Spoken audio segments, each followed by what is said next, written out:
நாட்டு மக்களுக்கு தீபாவளி அன்னைக்கு மிகப்பெரிய பரிசு காத்திருப்பதா பிரதமர் மோடி தெரிவிச்சிருக்காரு. சிறு குறு தொழில்களுக்கு விதிக்கப்படும் ஜிஎஸ்டி வரி குறைக்கப்படும் அப்படின்னு சொல்லியிருக்காரு. டெல்லியில நடைபெற்ற சுதந்திர தின விழாவில் உரையாற்றிய பிரதமர் மோடி ஜிஎஸ்டி சீர்திருத்தங்கள் சிறு குறு நிறுவனங்களுக்கு பலனளிக்கும் அப்படின்னும் ஜிஎஸ்டி வரி குறைக்கப்படும் அப்படின்னு சொல்லியிருக்காரு. அதற்கான குழு அமைக்கப்பட்டு இருக்கிறதாகவும் குறிப்பிட்டிருக்காரு.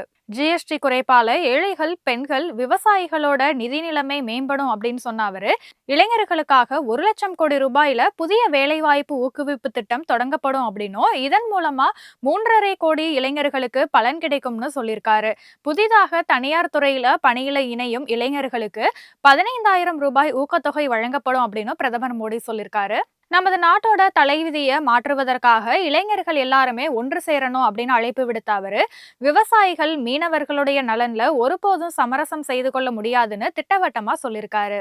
மக்களுக்காக செயல்படுவதே அரசு, அதை நோக்கியே பயணிக்கிறோம் அப்படின்னும் இந்த நிகழ்ச்சியின் போது பிரதமர் சொல்லியிருக்காரு.